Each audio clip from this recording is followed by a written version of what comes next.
Dear students, मैं सौरभ सिंह, प्रवक्ता that Sonbhadra. आप सभी का मेरे इस वीडियो क्लास में एक बार फिर से स्वागत है। डियर स्टूडेंट्स, पिछली वीडियो क्लास में हमने यह जाना कि वाष्पोत्सर्जन पौधों के द्वारा जल को वाष्प के रूप में त्यागने की प्रक्रिया होती है। वाष्पोत्सर्जन पौधे के जड़ तंत्र के अलावा सभी वायु भागों से हो सकता है और ये 3 प्रकार के होते हैं। पहला है स्टोमेटल ट्रांसपिरेशन, जो कि पत्तियों के रंध्रों के द्वारा होता है। दूसरा है क्यूटिकुलर ट्रांसपिरेशन, जो पत्तियों की क्यूटिकल की सतह से होता है। और तीसरा है लेंटिकुलर ट्रांसपिरेशन, जो फलों और तनों की शाखाओं पर जो छोटे छिद्र होते हैं, जिन्हें वातरंध्र कहते हैं, उनके जरिए होता है। इन तीनों प्रकार के वाष्पोत्सर्जन में स्टोमेटल ट्रांसपिरेशन के द्वारा सबसे अधिक वाष्पोत्सर्जन की प्रक्रिया होती है। आज की इस वीडियो क्लास में हम वाष्पोत्सर्जन की क्रिया विधि यानी कि मैकेनिज्म ऑफ ट्रांसपिरेशन को समझने के लिए स्टोमेटल ट्रांसपिरेशन की क्रिया विधि को समझेंगे। तो स्टोमेटल ट्रांसपिरेशन को समझने से पहले हमें पत्ती यानी कि लीफ और स्टोमेटा की संरचना को समझना आवश्यक है। जो पत्ती होती है पौधों की, उसकी ऊपरी एवं निचली जो बाहरी सतह और निचली सतह होती है, वह एपिडर्मिस या अधिचर्म या वाह्य चर्म कहलाती है। एपिडर्मिस के बीच में पर्ण मध्योतक यानी कि मेसोफिल्स कोशिकाएं उपस्थित होती हैं और द्विबीजपत्री पत्तियों में यह खंभ मध्योतक यानी कि पैलिसेड पैरेन्काइमा और स्पंजी मृदुतक या स्पंजी पैरेन्काइमा में विभाजित होती है। रंध्र की उपस्थिति जो होती है वो एपिडर्मिस, पत्ती के एपिडर्मिस की प्रमुख लक्षण होती है। और रंध्र जो होते हैं ये पत्ती की केवल एक सतह पर, ऊपरी या नीचे वाली सतह अथवा दोनों सतह पर हो सकती है। रंध्रों की उपस्थिति के आधार पर पत्तियां 3 प्रकार की होती हैं। पहला होता है अधोरंध्री यानी कि हाइपोस्टोमेटिक। जब रंध्र पत्ती की केवल निचली सतह तक ही सीमित होते हैं तो ऐसी पत्तियां हाइपोस्टोमेटिक कहलाती हैं। फॉर एग्जाम्पल सेब, संतरा, आम आदि। और इस प्रकार की पत्तियों को हम बोलते हैं एपल टाइप भी बोलते हैं, यानी कि सेब के प्रकार की पत्ती, यानी कि पत्ती की केवल निचली सतह पर जो रंध्र पाए जाते हैं, तो उस प्रकार की पत्ती को हम हाइपोस्टोमेटिक लीफ या एपल टाइप लीफ भी कहते हैं। अधिकांश द्विबीजपत्री पौधों की पत्तियां क्या होती हैं, वो अधोरंध्री होती हैं, यानी कि हाइपोस्टोमेटिक होती हैं। रंध्रों के आधार पर दूसरे प्रकार की जो पत्ती होती है उसे हम बोलते हैं उभयरंध्री पत्ती या एम्फीस्टोमेटिक लीफ। नाम से प्रतीत होता है कि रंध्र पत्ती की ऊपरी और निचली सतह दोनों पर उपस्थित होते हैं और ऐसी पत्तियों को हम उभयरंध्री बोलते हैं। उदाहरण के तौर पर मक्का, जौ, गन्ना, गेहूँ, इसी प्रकार की सभी घासें यानी कि फैमिली पोएसी के जितने पौधे होते हैं उनकी पत्तियां क्या होती हैं, हाइपोस्टोमेटिक होती हैं। और इस प्रकार की पत्तियों को हम जौ प्रकार का या जई के प्रकार की पत्तियां बोलते हैं, यानी कि बाले टाइप बोलते हैं। और इनमें दोनों सतहों पर रंध्रों की संख्या लगभग क्या होती है, समान होती है। जैसे 1000 अगर ऊपरी सतह पर पाए जाएंगे पत्ती के, तो उतने ही लगभग पत्ती की निचली सतह पर भी पाए जाएंगे। और रंध्रों की उपस्थिति के आधार पर तीसरे प्रकार की पत्ती होती है, वो होती है अधिरंध्री या एपिस्टोमेटिक।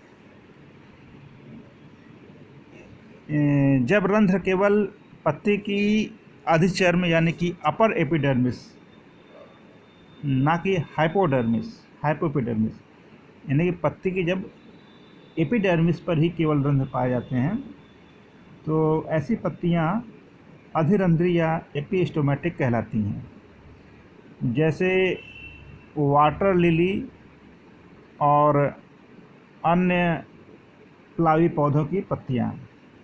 और इस प्रकार की पत्ती को हम कुमुदिनी प्रकार यानी कि वाटर लिली टाइप की पत्ती भी कहते हैं।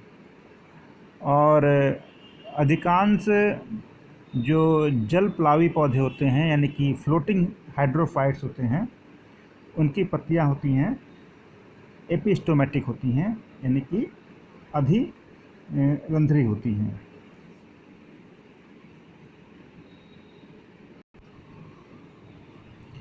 अब हम आगे चर्चा करेंगे रंध्र की संरचना यानी कि स्ट्रक्चर ऑफ स्टोमेटा।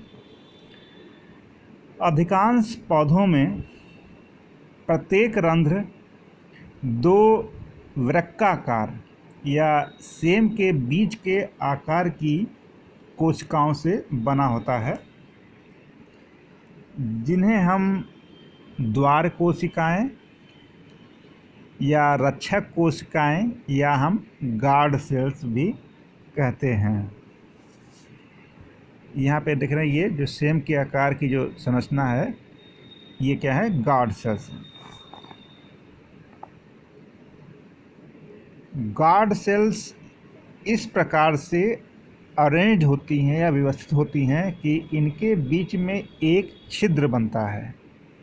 ये छिद्र दिखाई दे रहा है ना, छिद्र बनता है जिसे हम रंध्र छिद्र या स्टोमेटल पोर कहते हैं।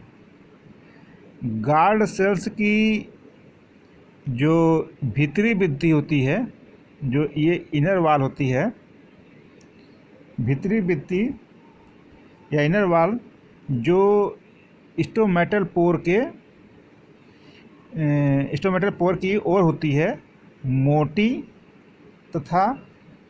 होती है तथा बाहरी भित्ति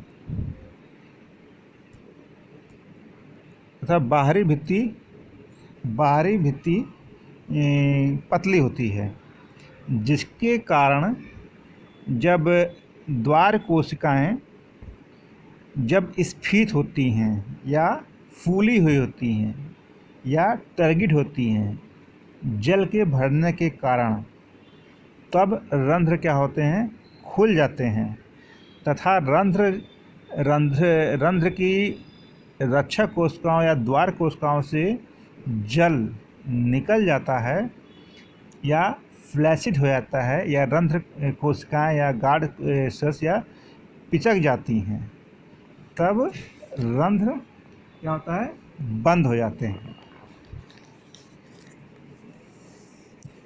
टर्गिड अवस्था में, यानी कि जब रंध्र जल से भरे हुए होते हैं, भर के फूले हुए होते हैं, उस अवस्था में द्वार कोशिकाएं की बाह्य भित्ति, जो रंध्र कोशिकाओं की जो बाह्य भित्ति है, बाह्य भित्ति क्या होती है, वो एक्सटर्नल थिन लेयर जो होती है, वो फूल करके बाहर की ओर काफ़ी खिंच जाती है।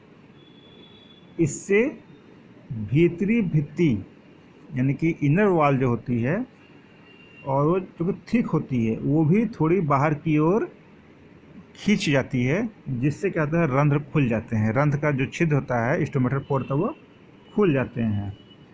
और जब गार्ड सेल्स क्या होती हैं उसमें से जब जल निकल जाता है या गार्ड सेल्स पिचक जाती हैं या फ्लैसिड हो जाती हैं, तब क्या होता है इस स्थिति में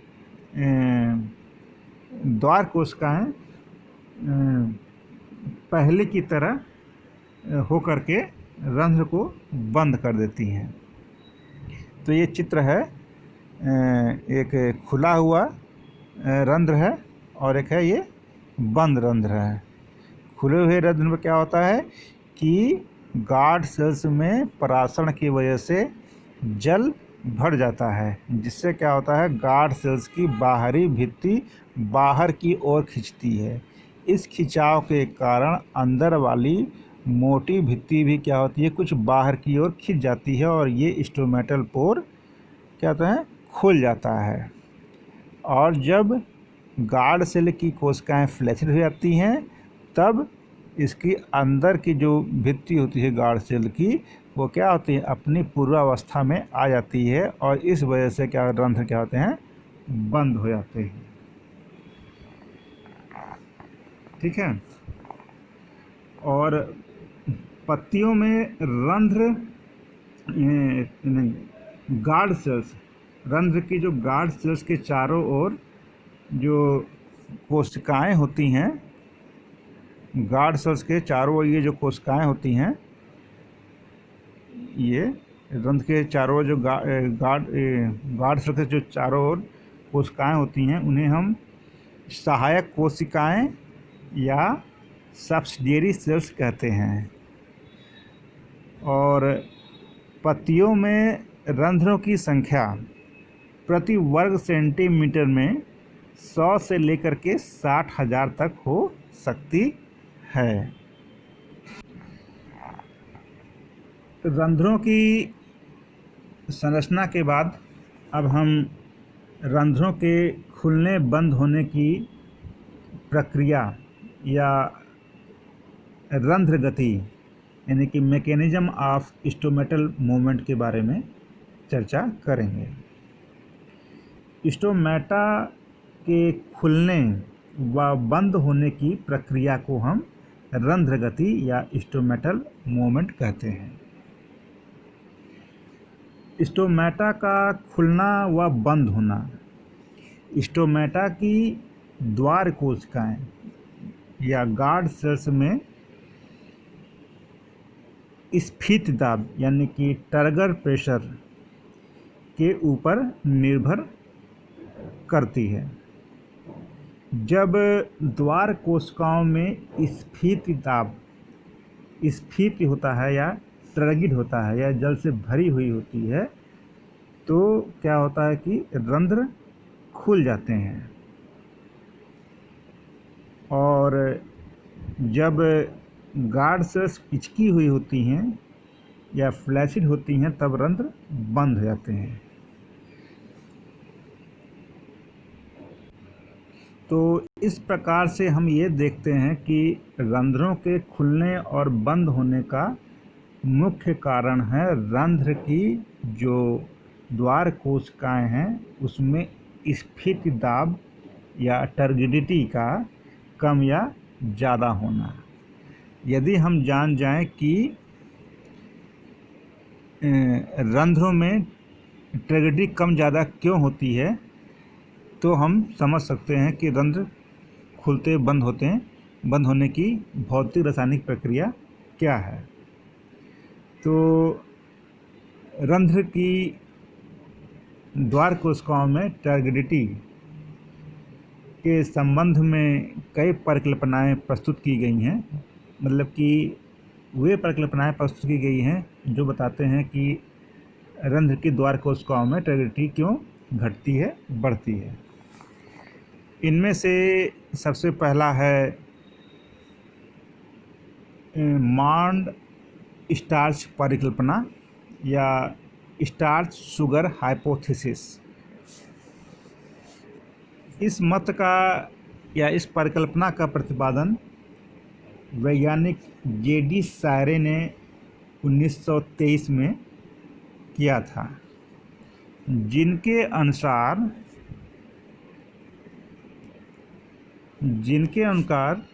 प्रकाश में या दिन में द्वार कोशिकाओं में प्रकाश संश्लेषण की वजह से कार्बन डाइऑक्साइड की मात्रा क्या होती है, कम हो जाती है, यानी कि इसका pH क्षारीय हो जाता है, या गार्ड सेल्स की जो माध्यम होता है लिक्विड का माध्यम में जो गार्ड सेल का जो सेल शेप है उसका माध्यम कहते हैं क्षारीय हो जाता है या pH बढ़ जाता है। उच्च pH पर द्वार कोशिकाओं में फास्फोराइलेज एंजाइम क्या होते हैं, सक्रिय हो जाते हैं, जिसके फलस्वरूप स्टार्च क्या होता है वो ग्लूकोज 1 फास्फेट शुगर में परिवर्तित हो जाता है।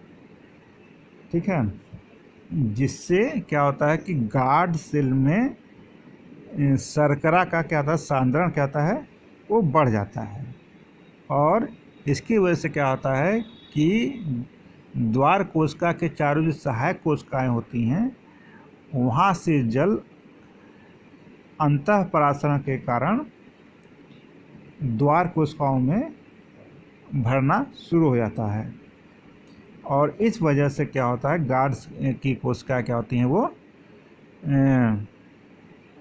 भरना शुरू हो जाता है, और इस वजह से क्या होता है गार्ड कोशिकाएं या द्वार कोशिकाएं क्या होती हैं वो टर्गिड हो जाती हैं या फूल जाती हैं, और फूलने से क्या होता है कि इसकी बाहरी भत्ती बाहर खींचती है, जिसकी वजह से द्वार कोशिका की अंदर वाली मोटी भित्ती हुई क्या होती है बाहर की ओर खींच जाती है, और इस तरह से क्या होता है रंध्र दिन में खुल जाते हैं।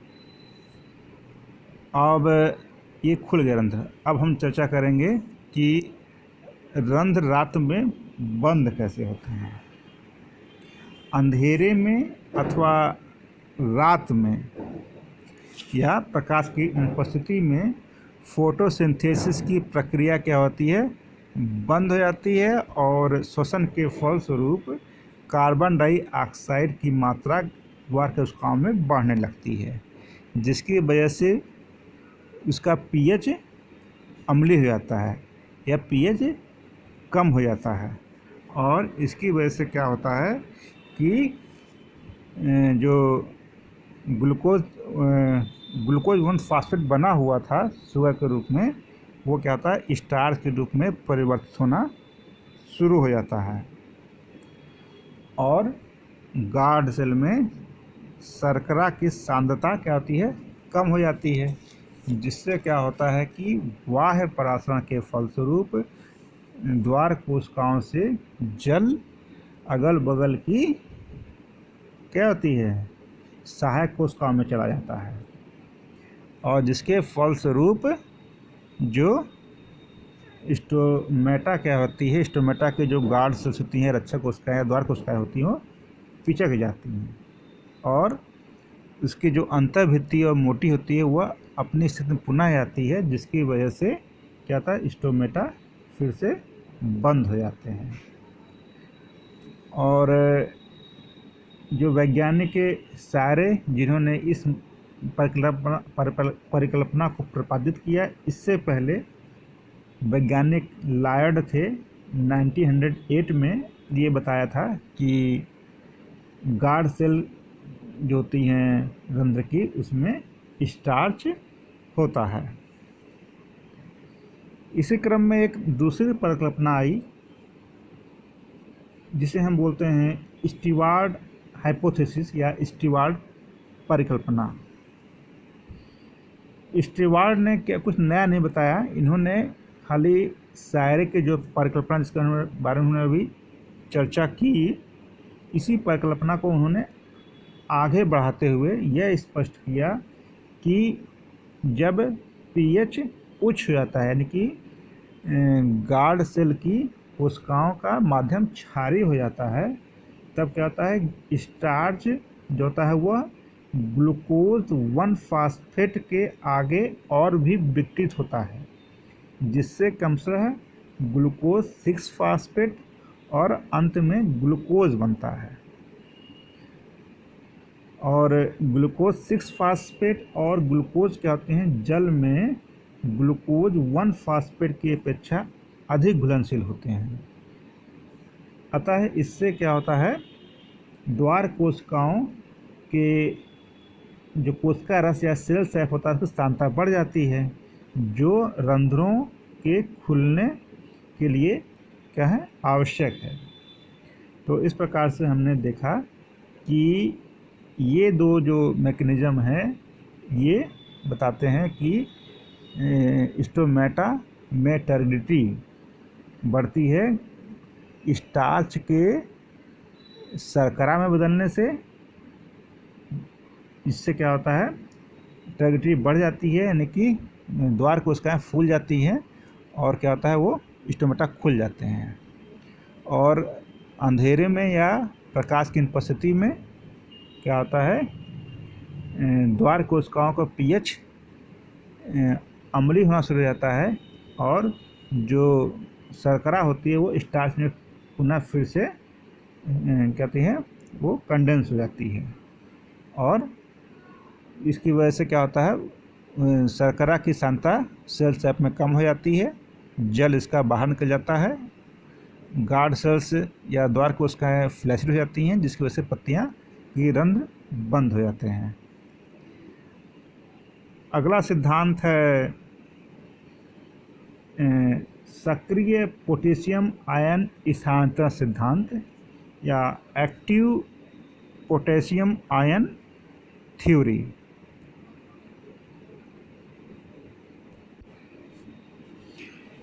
इस सिद्धांत का प्रतिपादन जापानी वैज्ञानिक इमामुरा तथा वैज्ञानिक फ्यूजी जीनो ने सन 1959 में किया था तथा लेविट नामक वैज्ञानिक ने सन 1974 में इसको थोड़ा मॉडिफाइड किया।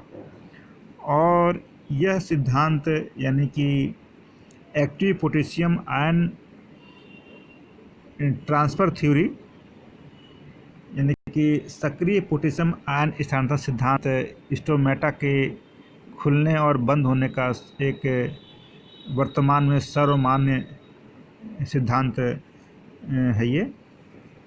और इस सिद्धांत के अनुसार प्रकाश के दौरान यानी कि दिन में द्वार कोशिकाओं में क्या होता है, मैलिक अम्ल का निर्माण होता है, जो कि विघटित होकर के मैलेट और H+ आयन का निर्माण करता है। और क्या होता है कि जब ये टूट जाता है तो स्टोमेटा के चारों ओर जो सब्सिडियरी सेल्स होती हैं, सहायक कोशिकाएं होती हैं, उन कोशिकाओं से पोटेशियम आयन कहते हैं का एक्टिव ट्रांसपोर्ट होता है और वे द्वार कोशिकाओं में प्रवेश करती हैं। और H+ आयन क्या होते हैं, ये परासरण के जरिए सहायक कोशिकाओं में पहुंच जाते हैं। जब पोटेशियम आयन द्वार कोशिकाओं के सेल सैप में प्रवेश करते हैं तब वे मैलिक अम्ल से क्रिया करके या जुड़ करके वो पोटेशियम मैलेट का निर्माण करते हैं। इसकी वजह से पोटेशियम मैलेट की वजह से द्वार कोशिकाओं की जो सेल सैप होता है वो क्या होता है, उसका परासरण सांद्रता बढ़ जाती है, यानी कि परासरण दाब बढ़ जाता है। अतः जल क्या होता है, वो द्वार कोशिकाओं की परासरण सांद्रता में वृद्धि होती है, जिससे क्या होता है कि अगल बगल की सहायक कोशिकाएं होती हैं, वहाँ से जल परासरण के जरिए क्या होती हैं, द्वार कोशिकाओं में प्रवेश कर जाती हैं। और जल के प्रवेश करने से द्वार कोशिकाएं क्या होती हैं, वो टर्गिड या स्फीत हो जाती हैं, और इसकी वजह से क्या होता है, रंध्र खुल जाते हैं। तो ये हो गया रंध्रों के खुलने की प्रक्रिया। अब हम चर्चा करते हैं रंध्र बंद कैसे होते हैं। रात्रि के समय या अंधेरे में जब प्रकाश संश्लेषण नहीं होता है तब क्या होता है, रंध्र के द्वार कोशिकाओं में कार्बन डाइऑक्साइड की मात्रा बढ़ जाती है, और मैलिक अम्ल क्या होता है, एस्बिसिक अम्ल की उपस्थिति में क्या होता है, वो पोटेशियम आयन बाहर निकल जाता है। कहाँ से, द्वार कोशिकाओं से, और इस वजह से क्या होता है, पोटेशियम मैलेट टूट गया। पोटेशियम मैलेट टूटने से पोटेशियम क्या बाहर चला गया और H+ अंदर आया। इसकी वजह से क्या हुआ कि अब वो अंदर क्या बना, मैलिक अम्ल बन गया, जिसकी वजह से क्या हो गई, द्वार कोशिकाओं के अंदर सांद्रता क्या हो गई, कम हो गई। जब सांद्रता कम हो गई तो क्या हुआ, बाह्य परासरण की वजह से द्वार कोशिकाओं का जल क्या होता है, अन्य कोशिकाओं में चला जाता है, उसके अगल बगल की अन्य कोशिकाओं में चला जाता है, और द्वार कोशिकाएँ क्या होती हैं, वो पिसक जाती हैं या स्लथ हो जाती हैं।